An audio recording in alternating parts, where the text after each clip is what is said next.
Once, the world seemed full of strange natural wonders. Griffins, dragons,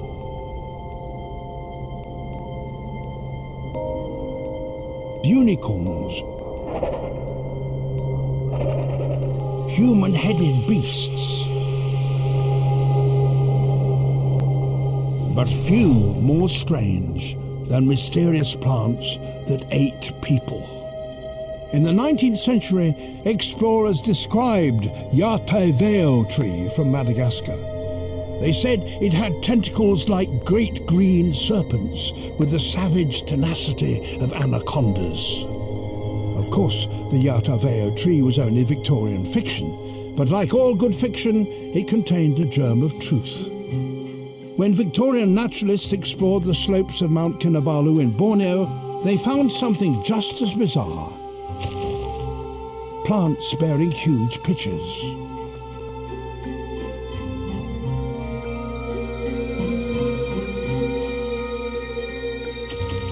And one of these contained the partially digested body of a rat. The discovery caused a sensation. It fired the imagination of the greatest Victorian naturalist, Charles Darwin. Through painstaking experiments, he showed that many kinds of plants trapped and killed insects and then digested their bodies.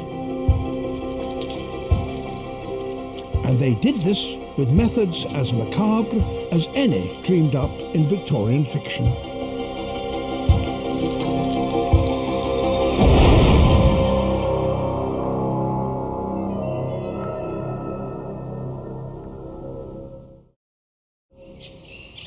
To be carnivorous, plants must catch and kill prey, and they've evolved 3 ways of doing this. Many work like flypaper, covered in sticky blobs that simply glue insects to their leaves.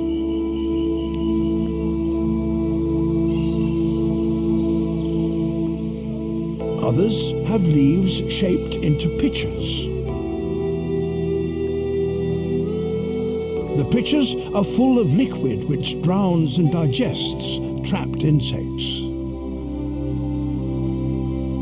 Some of these plants have evolved traps of elaborate design.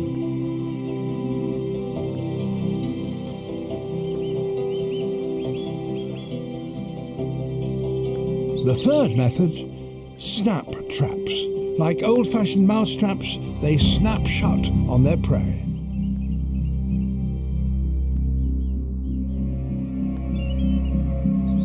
When first discovered, these plants caused uproar. Do plants really catch and kill insects?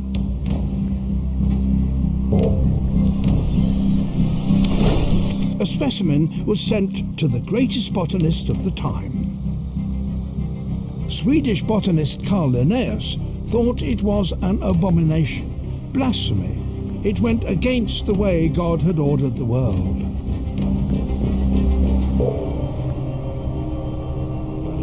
Linnaeus created the system of classifying all living things that we still use today. But he flatly refused to believe that plants could be carnivores. More than a century later, Charles Darwin would prove him wrong. He cultivated lots of carnivorous plants for his detailed experiments. But he worked mostly on a little plant called sundew, or Drosera. Darwin is most famous for explaining how new species originate, but was so fascinated by these extraordinary plants that he said, "I care more about Drosera than the origin of all the species in the world." The sundew is one of the sticky flypaper traps. It gets its name from the tiny droplets of sticky liquid, a kind of mucus, on the end of stalks on its leaves. Insects get stuck in this glue, but at the time most people thought this was just an accident. Darwin showed it was far more sinister than this. His results both astounded and frightened him.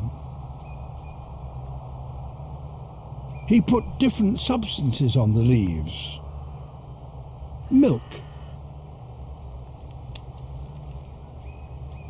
meat, paper, stone, even urine, and recorded the plant's reactions.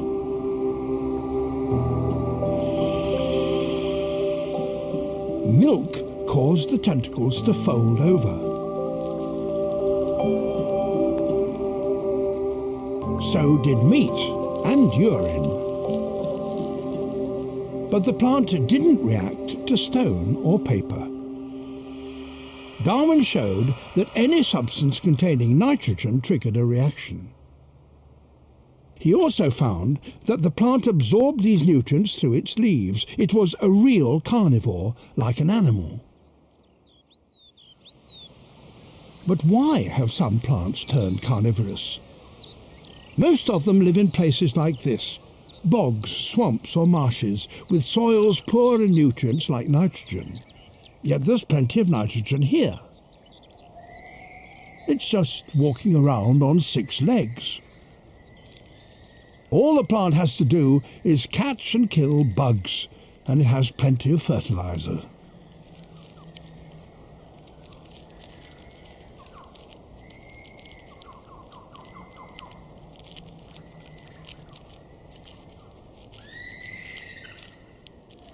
Just as Darwin saw, the sundew leaf reacts when an insect gets stuck. Over half an hour or so, the closest tentacles curl towards the struggling insect, gluing it more firmly. Then the leaf folds right over the victim. This holds the prey against the glands on the leaf that release chemicals to dissolve and digest the insect. On seeing this, Darwin wrote, "By Jove, I sometimes think Drosera is a disguised animal." And in a way, he was right. In the swamps of Florida, sundews compete with other predators, with animals, for prey. In places, the ground is carpeted by pink sundews. For most of the time, there's no shortage of prey. The sundews have plenty to eat.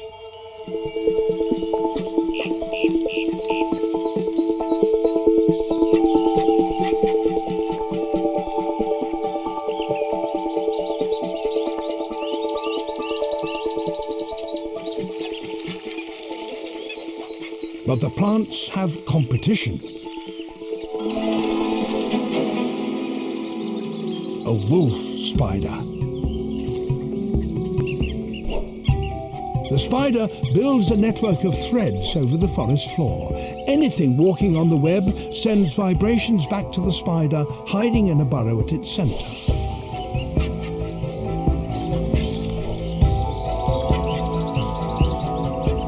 The attack is lightning fast.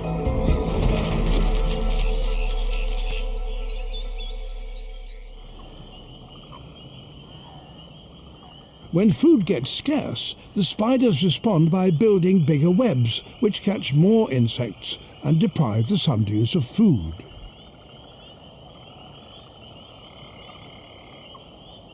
And the plants face competition from other creatures. It takes time for a sundew to kill and digest its prey, and a struggling insect attracts attention.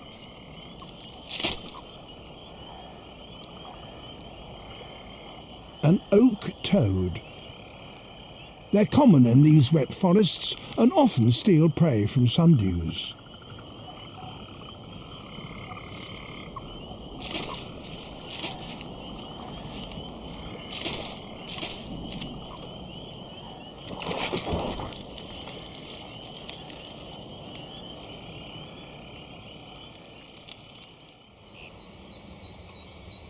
The sticky traps of sundews take many forms,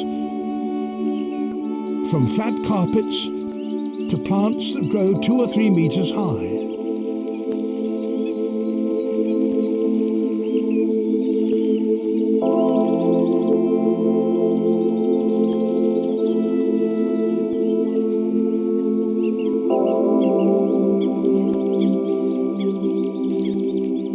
Sticky traps work so well that other kinds of plants have evolved similar techniques. This is Rorigula, which grows in just a few places in South Africa. Like a sundew, it's covered in sticky blobs, though unlike sundews, these blobs are a type of resin. They're much stickier than the sundew's mucus blobs and trap bigger and stronger insects. But Rorigula has no digestive glands on its leaves, so how does it digest its prey? It needs help from this, a tiny bug called Pamaridia.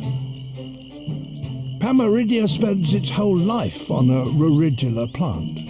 The bug has a non-stick wax coating, so it can walk round this forest of superglue without getting stuck. Pamaridia is a predator, and there are hundreds of them on a big plant, more than enough to process all the insects Rorigula can trap.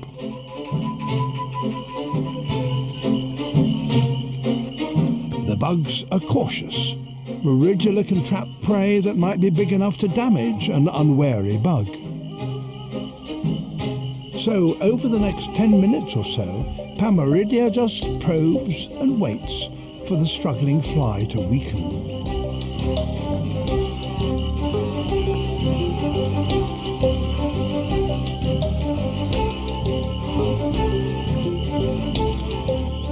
Now, younger bugs emerge from the sticky forest, waiting for the feast. At first, the bugs won't tolerate each other, and fights break out.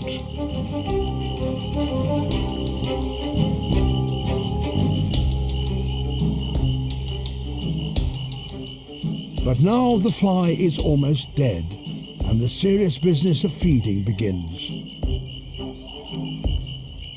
Pamaridia has a sharp proboscis, like a hypodermic needle, that it stabs into the dying fly to suck out its juices. Even newly hatched bugs join the feeding frenzy.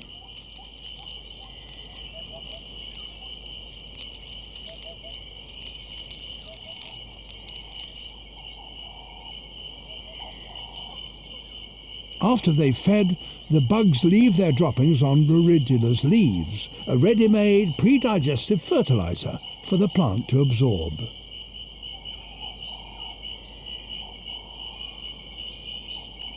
Rorigula and Pamaridia have evolved a close symbiotic bond. Without the bugs, Rorigula can't be a carnivorous plant, and Pamaridia bugs are only found among these sticky branches. Sticky leaves provide all the nutrients these plants need to survive in wet forests and swamps. But one plant has taken this further. In the wild, it only lives in a small patch of wet pine forest in North Carolina. The Venus flytrap. It evolved from the sticky trap of a sundew. That slow curl of the sundew leaf is transformed into a reaction so quick it can trap an insect. Darwin was sent specimens which he grew in his greenhouse to study in detail.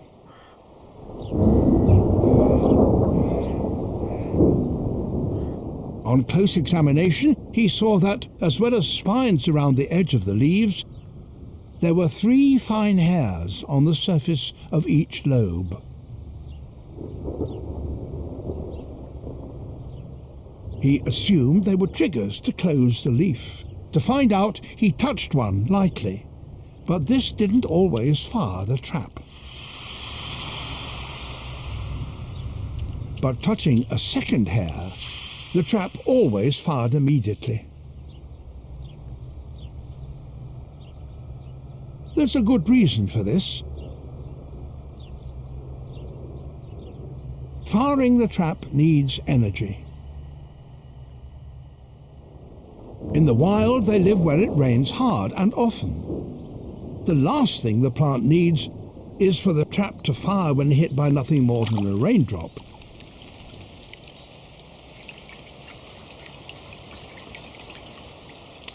If two hares must be touched, it's less likely that the trap will fire by accident.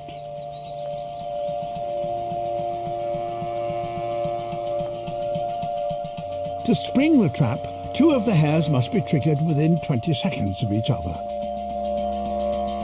The bug triggers the first hare. Now the time bomb is ticking.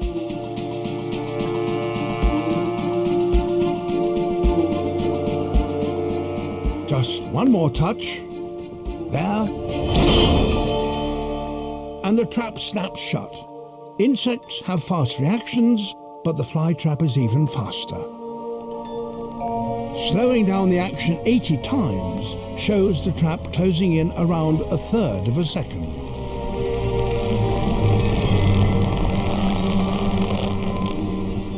The spines along the leaf edge slam closed like a prison gate. But the gate isn't tightly closed, not yet. And there's also a good reason for this.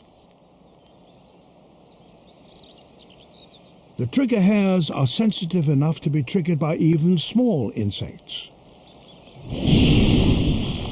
Too small to make a decent meal for a growing fly trap, but the gaps in the prison bars are wide enough for a small insect to escape. And over the next few days, with nothing to keep touching the hares, the trap is reset. But more substantial meals are locked in, and this struggling continues to stimulate the leaf hares. Over a few hours, the sides of the trap squeeze together and cells on the inside release chemicals to kill and digest the insect.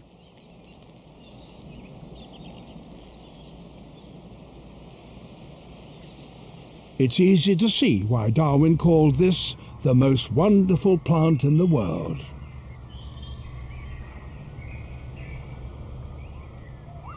The familiar fly trap has a lesser-known relative, an aquatic fly trap, the waterwheel plant. It gets its name from the spoke-like arrangement of branches, but the paddles on this waterwheel are lethal traps. Each trap is fringed with sensitive trigger hairs. The traps are only a few millimeters long and work just like the fly trap. But the waterwheel plant targets tiny creatures like seed shrimps and copypods.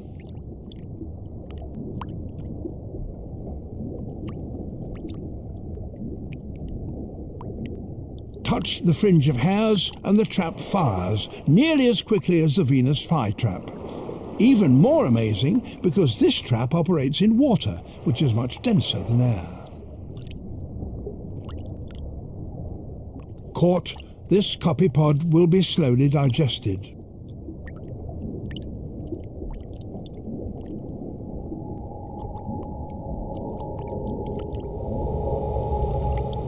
Darwin's studies of sticky traps and snap traps proved that these plants were true carnivores. But there's a third way to trap insects, and Darwin was less sure about these. The pitfall traps of pitcher plants. He thought they might be carnivorous, but we know now that they include some of the most elaborate and sophisticated traps of all.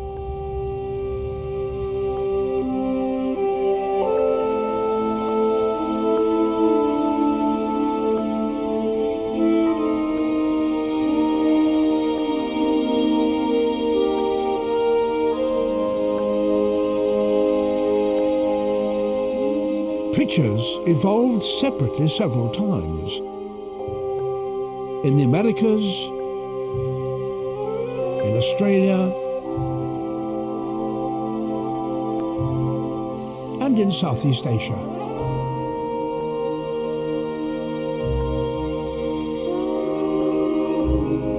They're all beautiful, but it's a deadly beauty, hiding fiendish devices to attract and kill the unwary.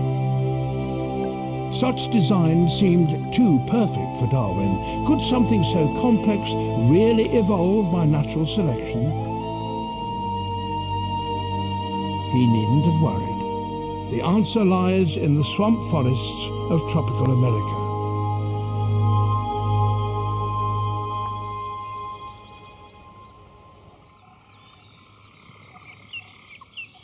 The trees here are laden with bromeliads, relatives of the pineapple. Many grow as epiphytes, clinging to the branches and trunks of trees, high off the ground, where they're bathed in sunlight. But with their roots dangling so high in the air, they can't absorb water and nutrients from the soil, like normal plants. Instead, their leaves form a well at the centre of the plant, which fills with water when it rains.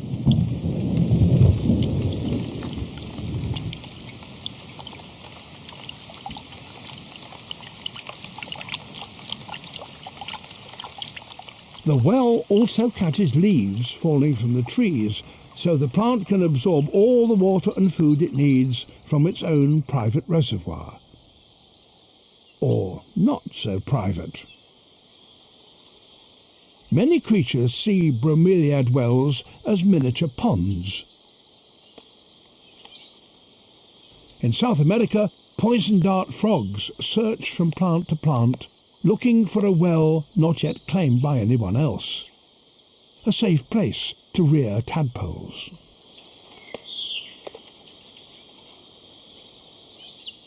But some bromeliads are not so welcoming. Like most bromeliads, Brocchinia has a central well deep in the heart of the plant. But this one is acid and full of digestive enzymes. Its leaves are coated in wax, making them slippery as ice.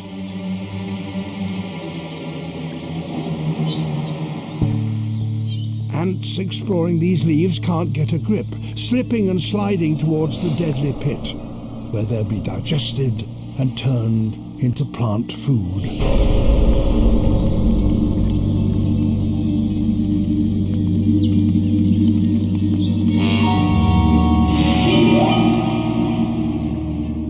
From such simple beginnings, natural selection has created more elaborate traps.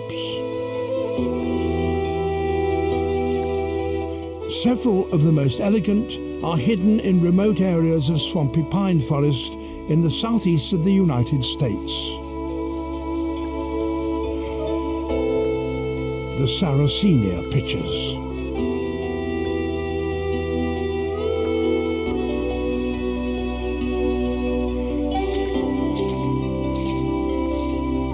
Stuart McPherson is a botanist and explorer who's discovered many new species of pitcher plants.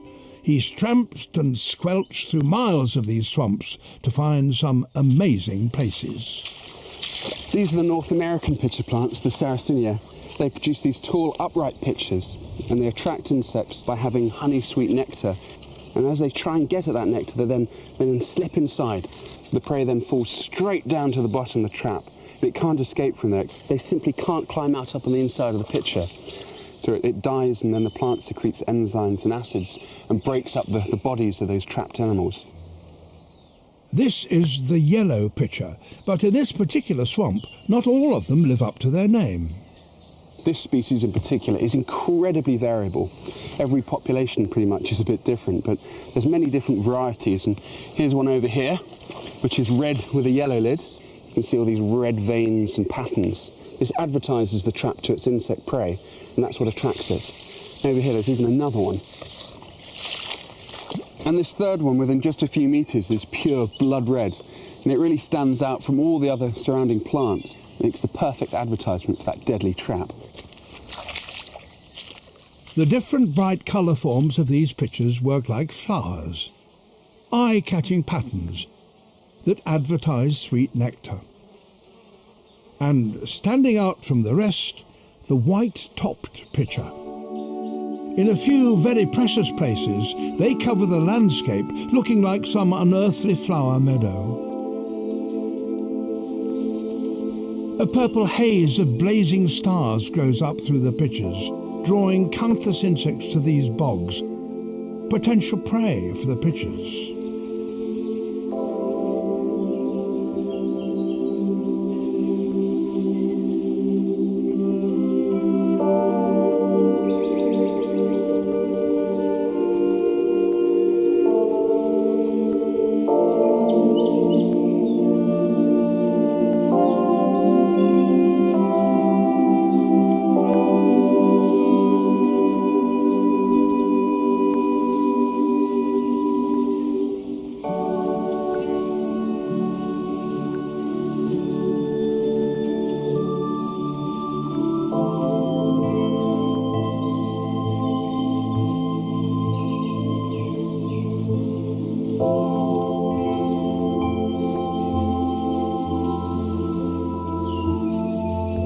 Beads of tempting sweet nectar stand out on the underside of the lip, which is also covered in fine downward pointing hairs that make it hard for an insect to keep its footing. The tall, conspicuous pitchers advertise the nectar, drawing insects as would any bright flower. They're so busy gorging themselves on the nectar, they don't notice that it's getting harder to hang on.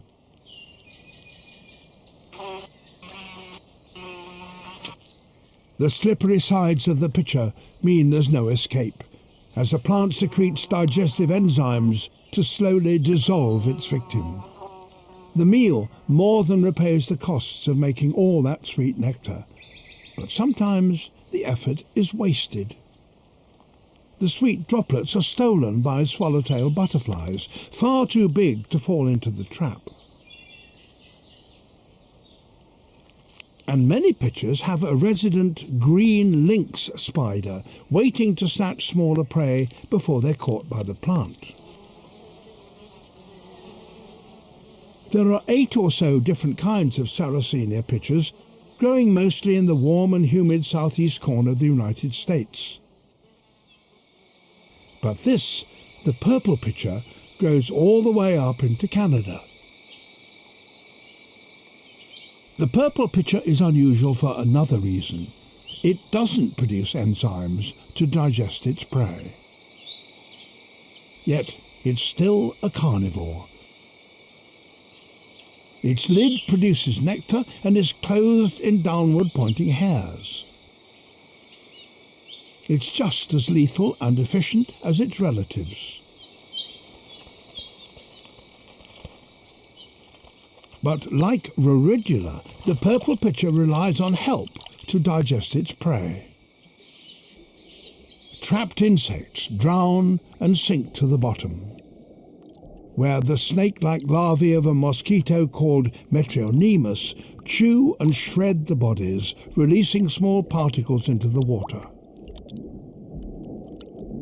Floating above Metrionemus are other mosquito larvae, Wyomia. These have mouthparts like brushes that create strong currents of water, drawing in the small particles.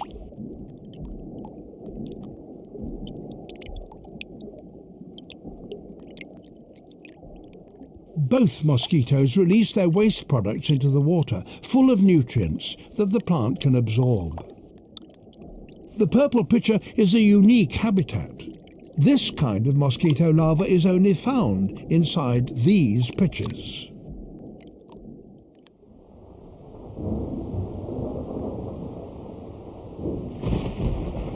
All North American pitcher plants live in wet places, and sometimes that can be a problem. Heavy storms are common here during the summer.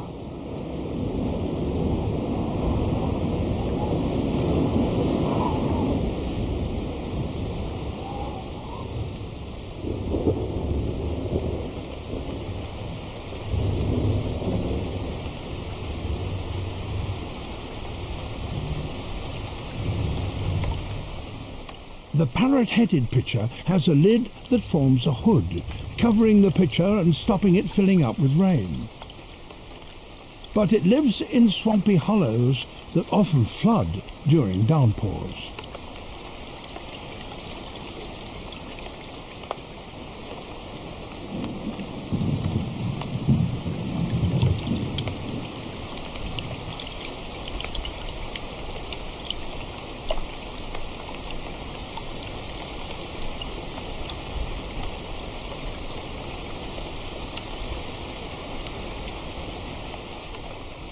Its hood can't stop it being completely submerged, but this doesn't mean it can't catch prey.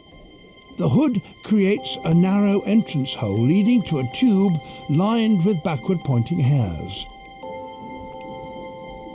This pitcher works like a lobster pot in miniature. There are no miniature lobsters here, but there are tadpoles.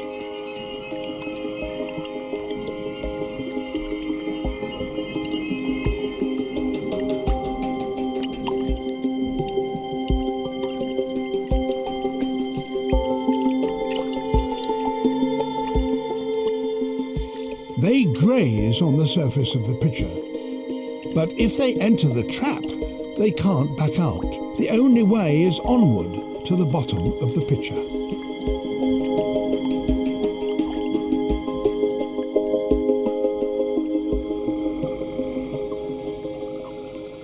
There are relatives of the Sarracenia pitchers elsewhere in the New World. The largest variety is found in South America. But to find them means climbing to the tops of vast blocks of ancient sandstone, rising thousands of meters into the air above the jungles of Venezuela, Brazil, and Guyana. These isolated mountains are called tepuy, a local word meaning house of the gods. The tops of the tepuys are flat plateaus, lost worlds high above the rainforest. This is the only home of the sun pitchers.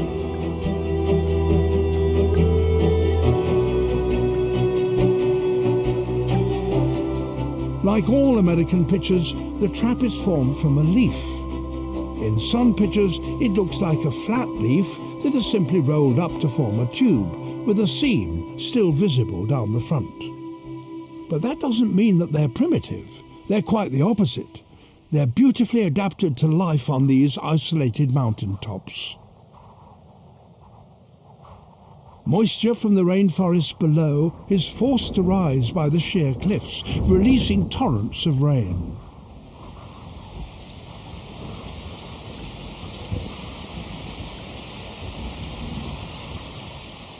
It rains nearly all the time up here, giving the sun pitchers a problem. Unlike their North American relatives, they don't have a lid to act as an umbrella, so the pitchers could overflow with water, washing out valuable nutrients, or making the pitcher so heavy it falls over. But even as it rains, the water level in the pitcher starts to drop.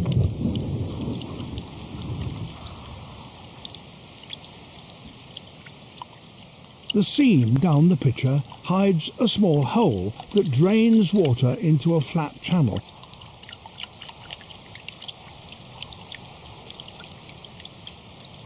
A drain pipe that carries water safely away to the base of the pitcher, keeping the water level just right.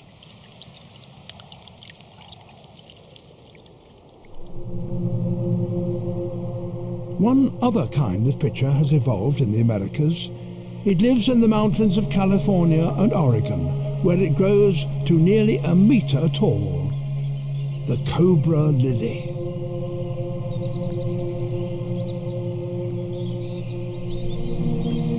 The entrance to the pitcher is hidden underneath a bulbous hood, the back of which is covered in delicate transparent windows, through which the outside world is visible, all of which fools unsuspecting insects.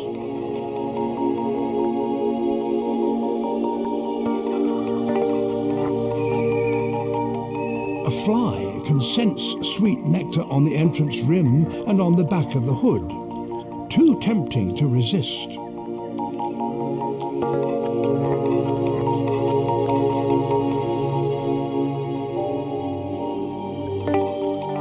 But once inside, its instincts will be its downfall.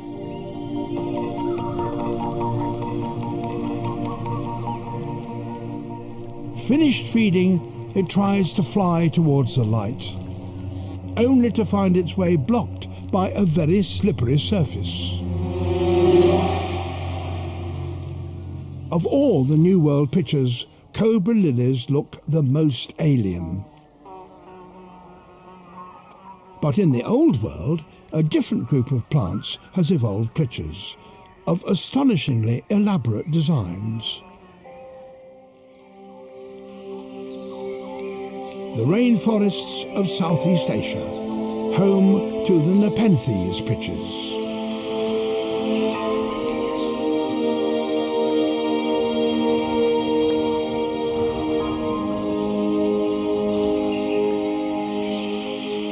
These plants grow as vines, often tens of meters long, trailing through the trees. And their exquisite pitchers grow from tendrils at the tips of their leaves.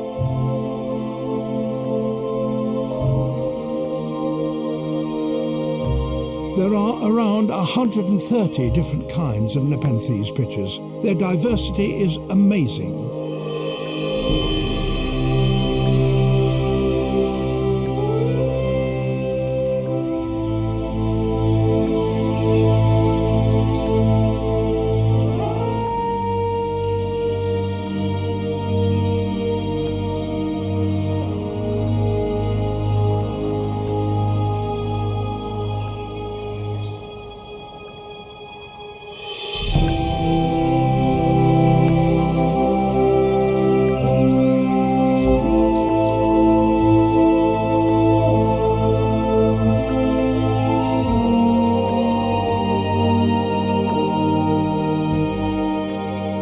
The most spectacular lives here on the slopes of Mount Kinabalu in Borneo. A mountain climbed many times by Stuart Macpherson in his search for new kinds of carnivorous plants.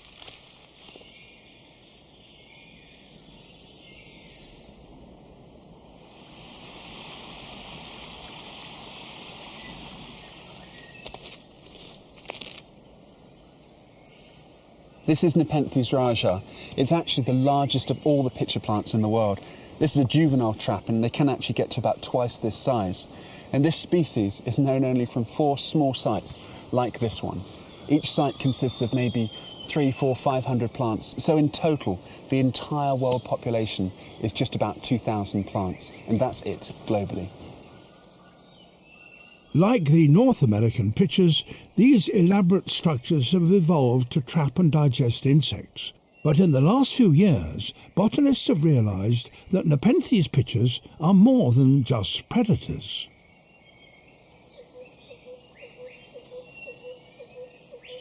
This is the fanged pitcher, named for 2 snake-like fangs projecting down beneath the lid. The fangs produce nectar to attract insects, which then slide off the pointed tips into the pitcher's digestive juices. But there are also insects living in the pitcher, a species of ant. They have no problem walking on the slippery walls and help themselves to the plant's prey.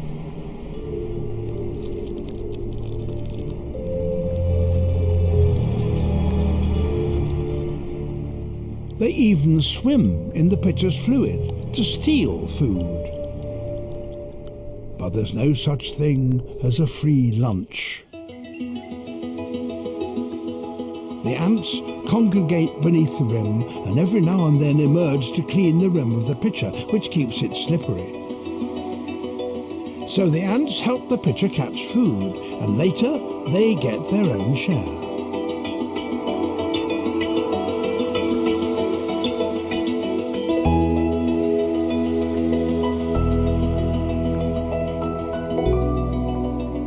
In return, the pitcher provides the ants with a home, a hollow loop in its stem. The ants chew an entrance hole and build their nests inside.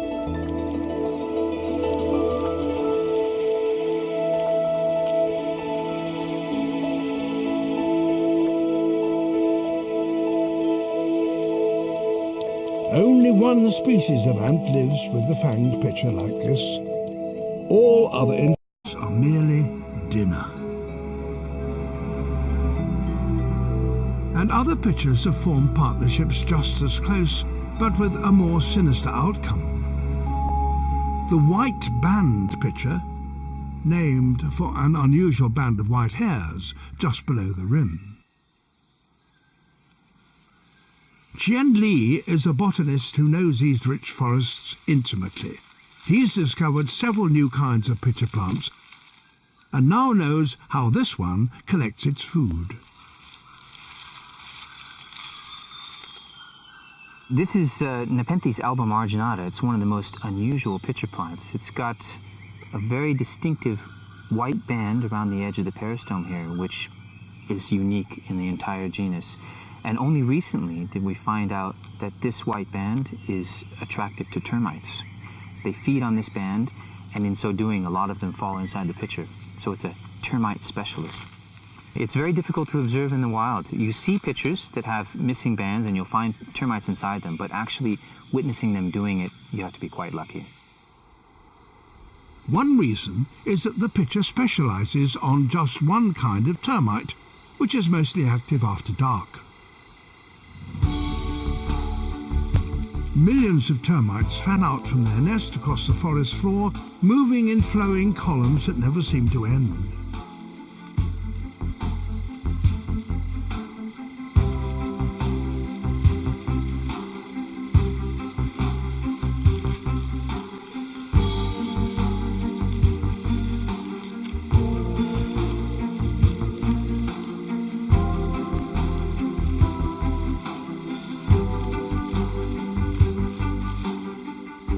If a scout finds a white band pitcher, it recruits other workers and they crawl up the side of the pitcher.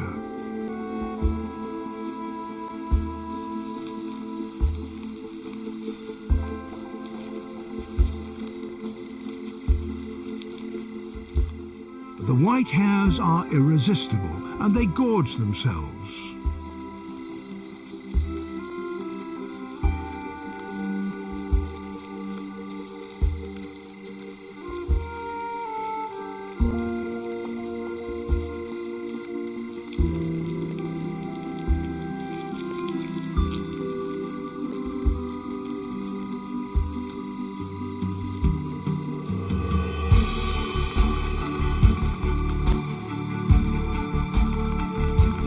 As more termites swarm onto the pitcher, the first arrivals get pushed towards the slippery rim of the pitcher. It's not long before the inevitable happens.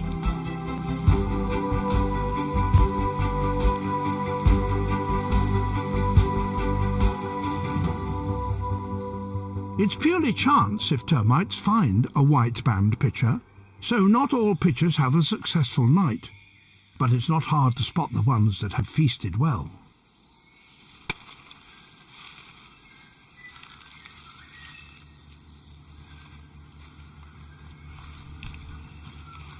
Oh, look at this. Here's one right here, missing the white band, actually. So this is definitely going to have some termites inside. Let's have a look. Look at that.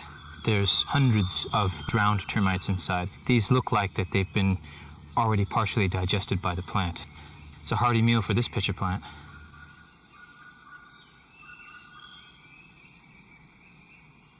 Some pitcher plants have given up being carnivores.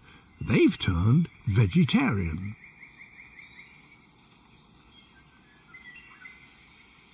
This is the flask-shaped pitcher.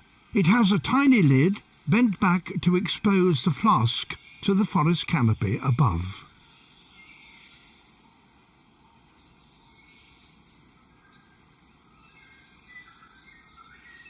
The gaping mouths of the flask have evolved to catch leaves and twigs that drop from the trees above.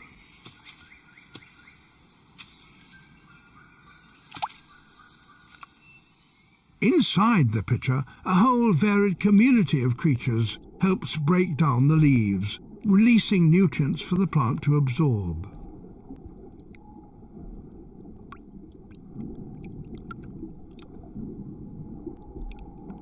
Different kinds of mosquito larvae, even tadpoles. These belong to the matang narrow-mouthed frog, a species which prefers to breed in the sanctuary of these private ponds.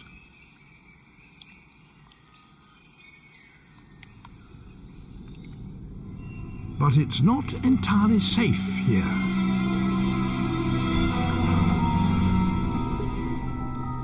This is Toxorhynchites, another mosquito larva, but this one's a predator. It devours other mosquito larvae.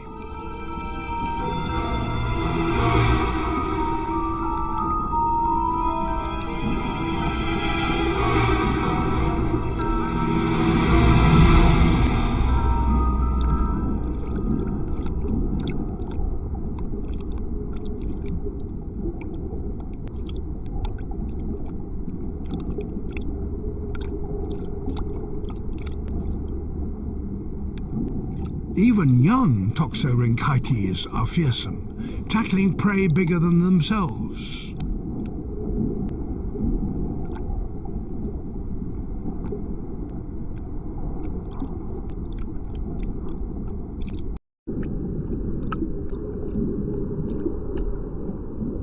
It only takes a few minutes for Toxorhynchites to eat its way through an entire mosquito larva.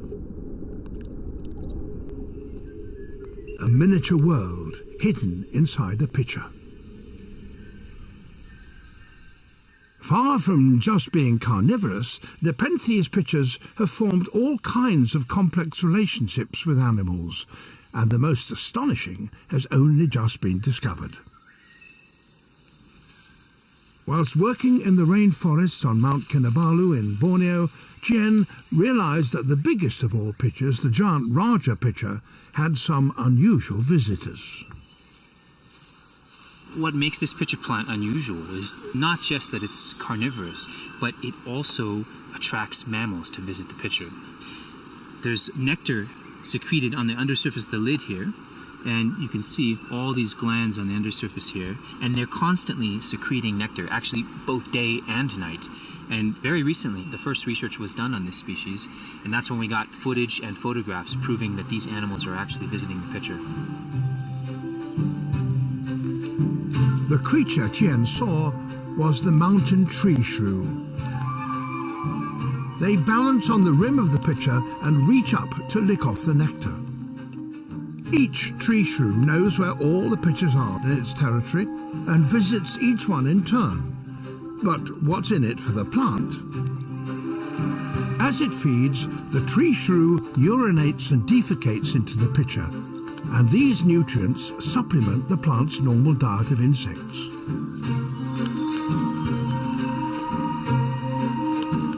Tree shrews are only active during the day, but nightfall doesn't mean an end to the Raja pitcher's supply of fertilizer.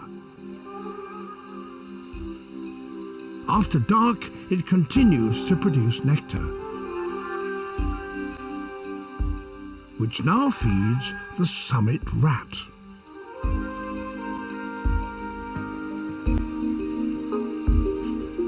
Just like the tree shrew, it straddles the pitcher to feed and drops its scats into the bowl. These pitchers are enormous, and summit rats are small.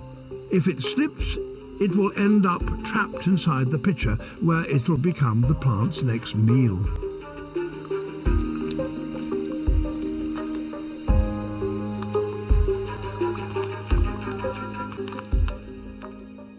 Though, as Stuart Macpherson explains, that's not the plant's intention. The truth of the matter is, though, that it's not quite as dramatic as that. The plants didn't evolve to catch vertebrates. They evolved to trap and kill insects. It's just under certain circumstances, the same bait also attracts larger prey. And mainly through accident, they just simply slip inside.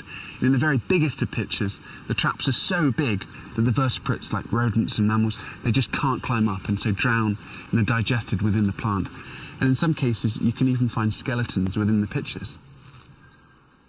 So that original discovery of a dead rat on the slopes of Mount Kinabalu was probably an accident, but a happy one, at least for our understanding of carnivorous plants. It caused a sensation and inspired Charles Darwin to reveal the remarkable lives of these plants. Times have hardly changed. Recently, Stewart made a similar discovery, a rat trapped in a giant pitcher. He took this photograph and it caused just as much of a sensation. I was really amazed and surprised because this image went viral. It went on newspapers all around the globe and on websites, and it really goes to show that people really are fascinated by these plants capturing and killing animals, just like back in the Victorian days when that first report and discovery was made.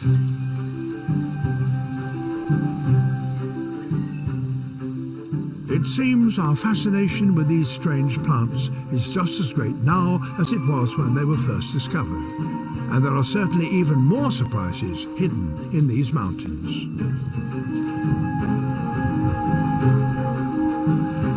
I've climbed about 200 or so mountains in search of new species and found about a dozen or so over the last few years. But there are literally hundreds and hundreds more mountains still to be explored. So there must be dozens and dozens more species awaiting discovery. It's also these incredibly complex relationships with different animals and other organisms that we're only beginning to understand. So it's an incredible chapter of new exploration. The Victorian accounts of man-eating plants were entertaining stories. But the discoveries of the last few years have shown that in the world of carnivorous plants, truth is much stranger than fiction.